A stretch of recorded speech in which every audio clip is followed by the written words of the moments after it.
Olá pessoal, tudo bem? Aqui é o professor Tiago do Estrutura da Redação e mais uma vez é um prazer imenso tê-lo aqui. Espero que você tenha gostado dos nossos conteúdos. Se você ainda não nos assistiu e se é a sua primeira vez aqui, não esqueça de se inscrever no nosso canal, ativar as notificações, curtir e compartilhar esse vídeo com todo mundo. Também mande seu comentário, ele é super importante para nós e não nos deixe de seguir as nossas redes sociais. Hoje nós vamos dar sequência à série de gêneros da Federal do Paraná e vamos falar um pouquinho sobre a produção de textos a partir de gêneros variados. O que significa? A Federal do Paraná vai lançar 3 textos, cada um de uma esfera diferente, e a partir desses textos eu vou criar meu ponto de argumentação. Para quem já assistiu a aula do poema prosa, e se você não assistiu, fica a dica para ir lá assisti-la, vai ter uma noção aproximada do que a gente vai fazer hoje, de como trabalhar com essas informações. Vamos pensar o seguinte: um infográfico e uma crônica, de repente, transformam-se em uma produção poética. Pode acontecer. Uma dissertação e uma carta assumem as características de uma narrativa. Uma narrativa e uma charge podem se alterar e assumir o formato de um comentário. O diálogo de gêneros exige um altíssimo conhecimento acerca de todas as características textuais. Só com essa base é possível fazer a produção adequada conforme solicitado no enunciado. Claro, aqui eu coloquei situações hipotéticas. A Federal do Paraná não vai pedir para você fazer, por exemplo, uma poesia, mas você pode se deparar com vestibulares como o da Unicamp, em que é necessário, por exemplo, escrever um abaixo-assinado ou um texto de podcast. Se eu não tenho um domínio e uma percepção muito grande sobre os gêneros textuais, eu não consigo fazer essa produção. Então, o que eu convido você a fazer na aula de hoje? A ficar atento como nós vamos trabalhar com essas informações e aquilo que falta de repertório acerca das estruturas textuais que você veja nas nossas sequências de vídeos, pois aí eu tenho certeza você vai conseguir fazer qualquer produção e não só aquela decoreba básica do texto Enem. Vamos lá então pensar um pouquinho na primeira ideia que eu quero trabalhar hoje com vocês. Eu trouxe um texto de recorte histórico e trouxe um texto de reportagem. Os dois vão discutir uma temática muito semelhante, que são os conflitos. Um vai mostrar os conflitos vivenciados na Índia, o recorte histórico, e o outro vai mostrar uma reportagem sobre os conflitos em Hong Kong, que antes de todas as confusões de coronavírus, era uma das grandes discussões políticas do século XXI. É bem importante que vocês vejam depois na descrição desse vídeo as biografias que nós utilizamos para conseguir fazer as nossas referenciais de texto. Acho que isso vai ajudá-los a ter uma profundidade maior de repertório. Vamos dar uma olhadinha então nesse parágrafo do texto histórico. A independência da Índia. Com a fundação do Congresso Nacional Indiano, CNI, em 1885, o governo britânico da Índia começou a sofrer uma pressão cada vez maior por parte dos nacionalistas, que buscavam a independência. O CNI fora concebido inicialmente para aumentar a participação indiana no governo, mas a partir de 1920, sob orientação do líder hindu Mohandas Gandhi, conhecido como Mahatma Gandhi, grande alma, passou a reivindicar a autonomia da Índia por métodos não violentos. Em 1916, o Congresso uniu forças com a Liga Muçulmana com o propósito de promover aliança entre hindus e muçulmanos. Veja que no recorte histórico, o objetivo é apenas relatar um episódio, como já diz, da história. Não existe um julgamento, não existe uma análise política mais acentuada. Quando eu falo de um texto de relato histórico, é diferente de um texto de opinião com ênfase histórica. São duas produções totalmente diferentes. Aqui, o único objetivo é retratar esse episódio já vivenciado no planeta. E o segundo texto, aí é uma reportagem. E ele tem uma abrangência um pouquinho diferente. Vamos dar uma olhadinha. Protesto em Hong Kong. O que está acontecendo no território?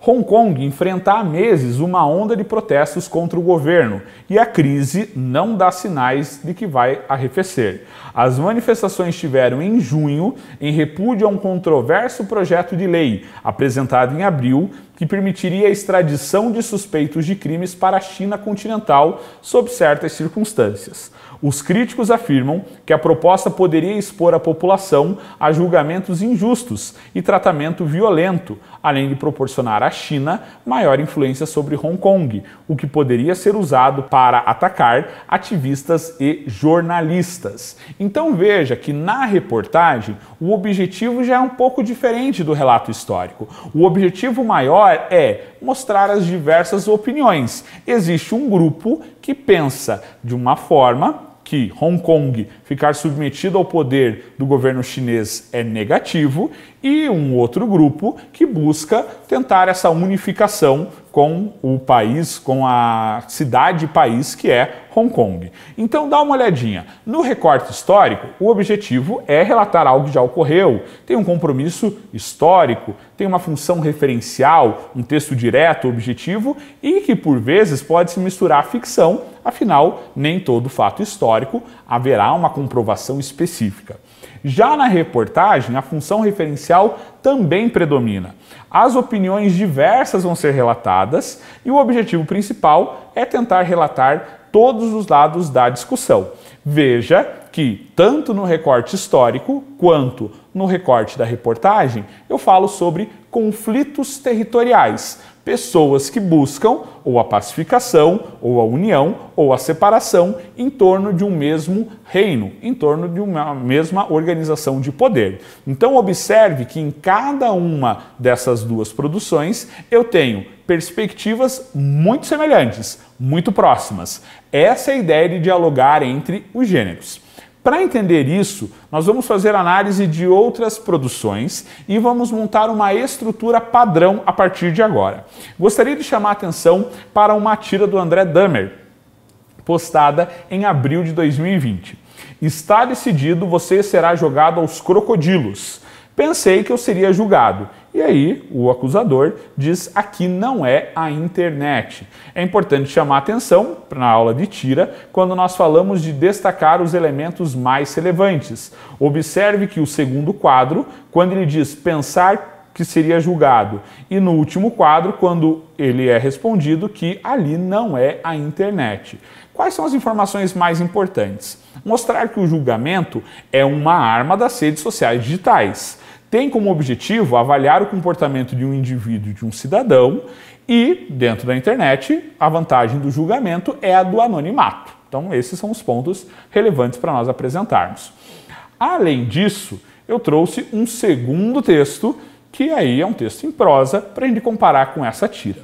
Tornou-se rotineira a proliferação de publicações e comentários que alastra as telas das redes sociais em todo o mundo. Julgamentos sumários são feitos demasiadas vezes em constantes momentos nos quais se propaga um evento midiático. Então veja, o texto em prosa já mostra para mim que tornou-se hábito publicações e comentários de julgamentos sumários, definitivos, muito mais fortes do que tribunais. E aí, no segundo parágrafo, ele pega pesado nessa crítica aos comentaristas de internet. Os personagens desses julgamentos são pessoas que se abrigam debaixo da tela de um computador, celular ou qualquer aparelho portátil e transforma o que era para ser social, rede social, em um verdadeiro tribunal de exceção, ou seja, um julgamento sem as partes envolvidas, sem direito à ampla defesa.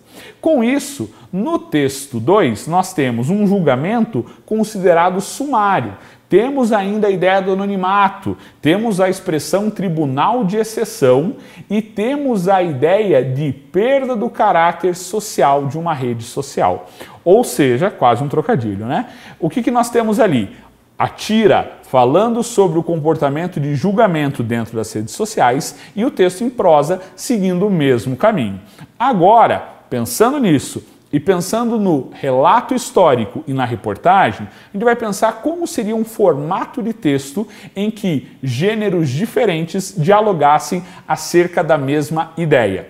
Para isso, vamos dividir nosso texto em 5 partes. A primeira, consideração temática, o recorte do tema propriamente dito. Muito importante, pessoal. Eu peguei textos de exemplificação simples para que vocês pudessem acompanhar. É muito importante que você acesse os nossos materiais no nosso site, que você compare textos, que você tente entender qual a informação por trás daquela produção. No nosso caso 2, no mais recente, nós estamos trabalhando com redes sociais e os julgamentos existentes dentro dessas redes sociais. No segundo ponto, eu vou trazer os argumentos dos textos de base. A tira mostra para mim que julgamento só existe na internet. Na vida real, não existe o julgamento. Ele faz uma brincadeira com a palavra, né? Como se a pessoa não tivesse chance de defesa nos julgamentos que são online e na vida real ela teria essa possibilidade. Já o texto 2, ele é extremamente enfático em dizer que há um tribunal de exceção no qual as pessoas não têm direito à ampla defesa. Sempre, pessoal, eu vou trabalhar o meu texto com paráfrases, nunca com cópias. Isto é, eu vou tentar reproduzir a essência do pensamento. Julgamentos só existem em redes sociais. As redes sociais tornaram-se verdadeiros tribunais de exceção. Vou, se for solicitado, apresentar o meu posicionamento, dizer até que ponto isso é válido, até que ponto isso não é válido, até que ponto tem realidade o que o André Dahmer na sua tira apresenta e que o texto 2 apresenta, ou simplesmente isso está desconexo da realidade. Não é assim que as pessoas se comportam nas redes sociais. É importante perceber que quando a Federal mostra 2 textos discutindo o mesmo tema, obviamente, a tendência é eu concordar com essa opinião. Tendência, não é regra, mas talvez seja o caminho mais fácil de perseguir. Quando eu mostro um texto histórico sobre conflitos acerca de poder e território na Índia e mostro no texto 2 uma reportagem sobre conflitos acerca de território e poder em Hong Kong, ambos os textos caminham para a mesma ideia. Independente do período, independente da época histórica, o ser humano sempre briga por poder e por domínio, né? Então, domínio territorial. Ou seja, as duas produções acabam convergindo para a mesma ideia. E por fim, a frase looping, se houver o espaço, na qual eu reafirmo o recorte temático que eu quero trabalhar nessa transposição de gêneros, nesse diálogo entre gêneros que nós estamos apresentando aqui. Então, é muito importante, pessoal, nós entendermos que eu só posso chegar ao diálogo entre gêneros se eu conseguir trabalhar com uma gama enorme de produções textuais. Isso vai valer para as questões objetivas do Enem, isso vai valer para a produção de uma boa redação dissertativa e, é claro, para uma série de outras produções, como nas aulas de História e Geografia, que vão nos ajudar a conciliar fatos, informações e períodos históricos para fazer uma boa produção de texto. Nós vamos fazer novas sequências. Não perca, pessoal, nós vamos trabalhar somente escolas militares, vamos trabalhar os vestibulares das universidades privadas, por isso é super importante que você se inscreva no nosso canal e fique atento a tudo que nós vamos disponibilizar ainda para vocês. Obrigado até aqui, um grande abraço e até mais. Tchau, tchau.